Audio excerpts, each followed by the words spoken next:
दोस्तों नमस्कार, मैं ट्रू मीडिया से ओम प्रकाश प्रजापति। आज आपकी मुलाकात बाल साहित्य से जुड़ी हुई वरिष्ठ डॉक्टर विमला भंडारी जी से करा रहे हैं, जो अपने क्षेत्र में बहुत बड़े बड़े काम कर चुकी हैं। भंडारी जी, आपका ट्रू मीडिया में स्वागत है। आपसे कुछ प्रश्न करना चाहूँगा जो श्रोता देख सकें और आपके बारे में जान सकें। पहला प्रश्न है, आपके लेखन और राजनीति की शुरुआत कैसे हुई? दोनों की शुरुआत महिला आरक्षण से समझिए आप। जब पहली बार नगर पालिका क्षेत्र में महिलाओं को आरक्षण दिया गया, तो चूंकि मैं ऐसे घराने से थी तो मुझे चुना गया, चुनाव के लिए सहमत किया गया।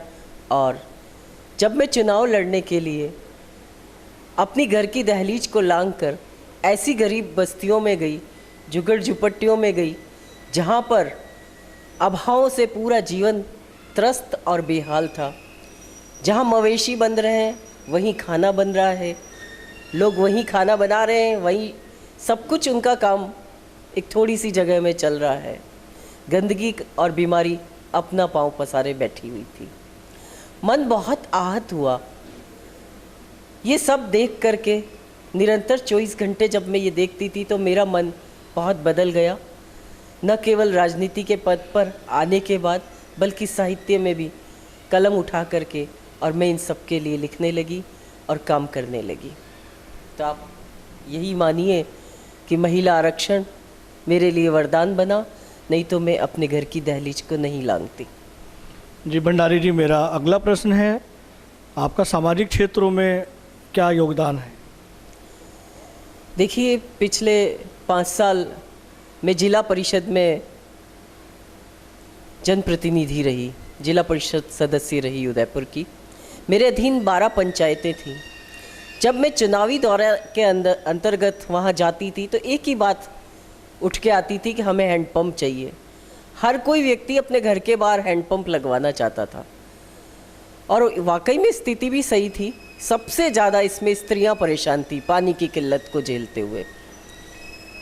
दौरे के दौरान मैंने ये देखा कि ऐसे तो धरती का दोहन ठीक नहीं रहेगा, हर एक के घर के बाहर हैंडपम्प लगेगा तो कैसे चलेगा।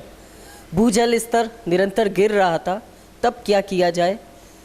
तब एक सर्वे मैंने किया कि यहाँ पर जितने तालाब हैं, कुल 10 तालाब वहाँ मैंने चिन्हित किए। उसके अंदर 10 तालाब भरपूर बारिश के बाद भी सूखे और रीते रह जाते थे, उनमें पानी ठहरता नहीं था, कारण कि वो कुछ मरम्मत का कार्य मांग रहे थे। कुछ पंचायत के अधीन थे और कुछ सिंचाई विभाग के अंतर्गत।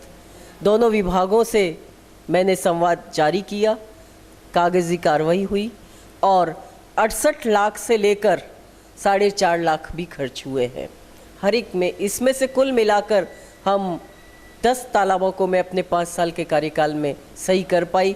आज खुश हूँ कि उन तालाबों में पानी भरा हुआ है, वहाँ का भूजल स्तर सुधरा है, सिंचाई वहाँ की सुधरी है, और जो एक पानी की किल्लत स्त्रियाँ झेल रही थी, नहाने धोने की, मवेशियों को पानी पिलाने की और हरियाली बढ़ने की, सब कुछ बहुत अच्छा हुआ, क्योंकि आप सभी जानते हैं कि जल है तो जीवन है।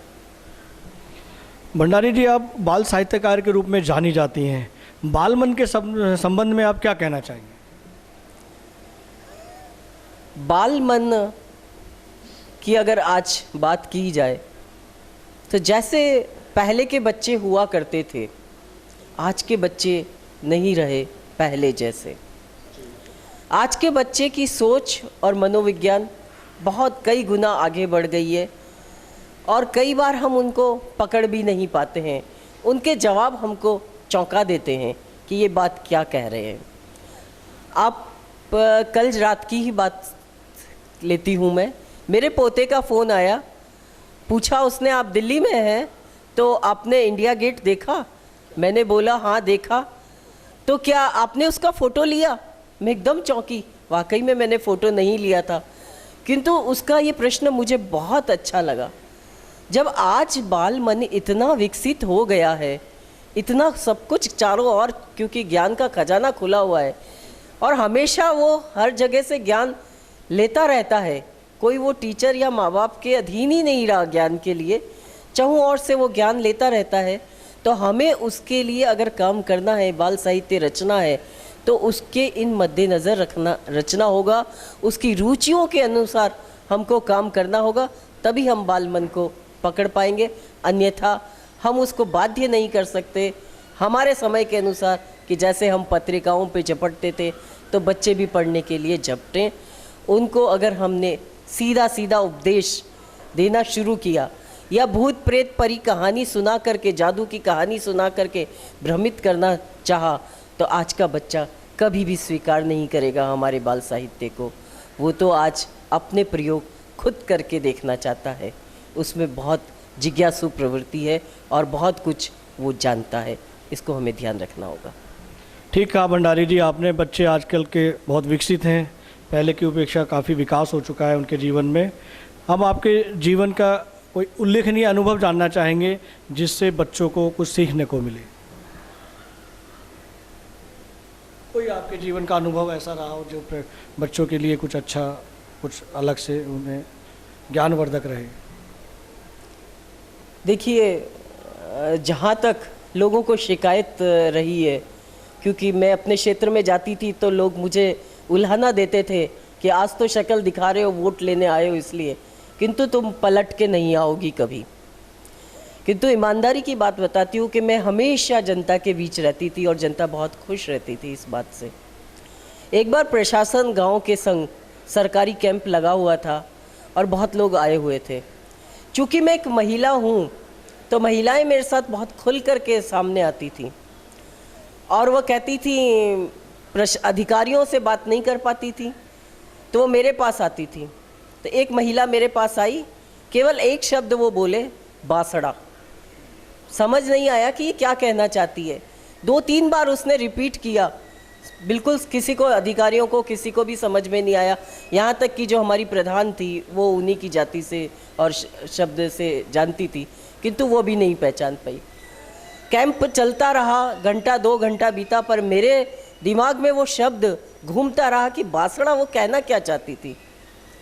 तब जाकर के मेरे को थोड़ी देर बाद ध्यान आया, कहीं ये बांस के बारे में तो बात नहीं कर रही है। मैं उसके पास गई और मैंने उससे पूछा कि क्या तुम बांस की टोकरियाँ बनाती हो? तो वो इतना खुश हो गई कि मैंने उसकी बात को समझ लिया, क्या चाहती हो।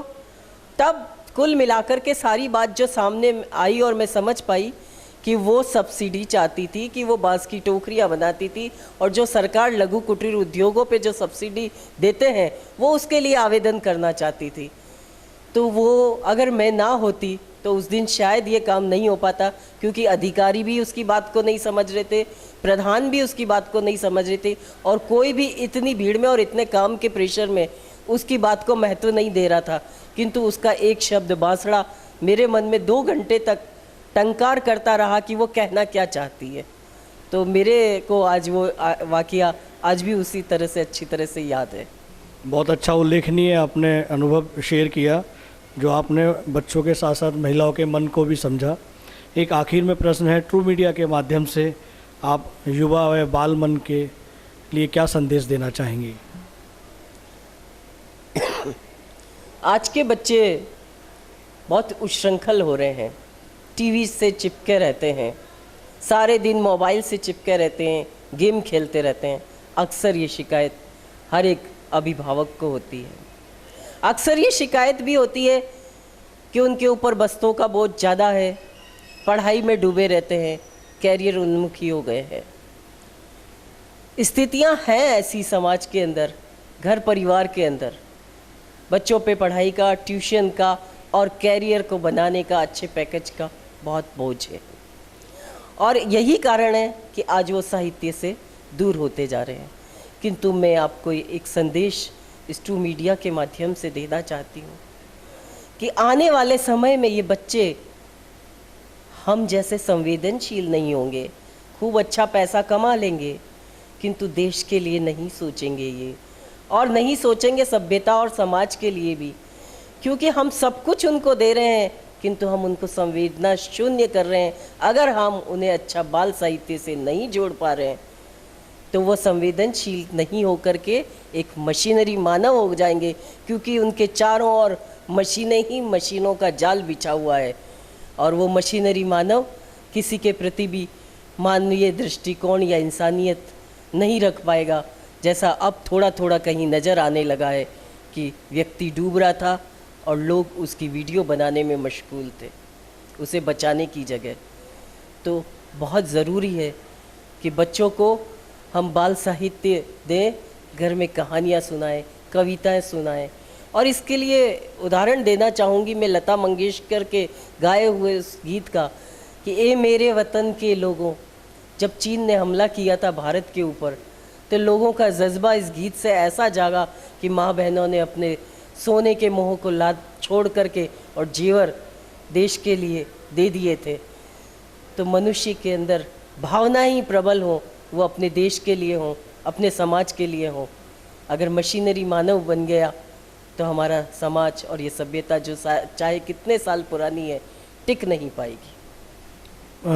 भंडारी जी, एक और मैं अपनी बात रखना चाहूँगा जो मैं समाज में देख रहा हूँ। जैसा कि आपने बताया कि बाल मन में संवेदनशीलता कम हो रही है, कहीं ये हमारे परिवार के संस्कारों की कमी तो नहीं है?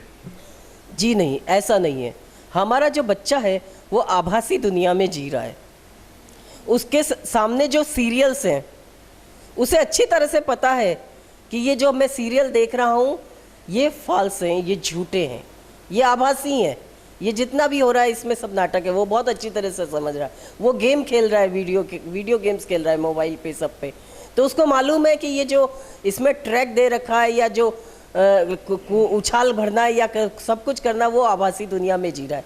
वो आभासी दुनिया का इतना आदी हो गया है कि वो वास्तविक दुनिया से ही कट गया कि मेरे कमरे में, मेरे घर में कौन है और क्या है। जब वो आभासी दुनिया में जी रहा है तो उसकी जो सोच है वो भी आभासी हो गई, काल्पनिक हो गई, और वो उन्हीं पात्रों को जी रहा है। आज आप उन बच्चों के सामने अगर विवेकानंद की भी बात करें तो शायद उनका हीरो विवेकानंद नहीं है। उनका जो हीरो है आप जानते हैं कौन है? हमारे उनके प्रसिद्ध जो लोग मन में जो बसते हैं कार्टून चैनल्स के हीरो, स्पाइडरमैन है, और वो नोबिता है, और भी जो सीरियल्स के अंदर हीरोज़ हैं। और वो उस तरह से अपने आप को प्रेजेंट भी करता है। उसके जो संवाद और उसका बातचीत का तरीका होता है ना, वो उन्हीं के संवादों को चुरा करके बात करता है। तो कई बार लगता है, आप देखिए जो है ये कोरिया की बनी हुई है, दूसरे देशों की बनी हुई सीरियल्स हैं जिनको हिंदी में डब किया जाता है। तो उनकी भाषा अनुवाद की भाषा होती है।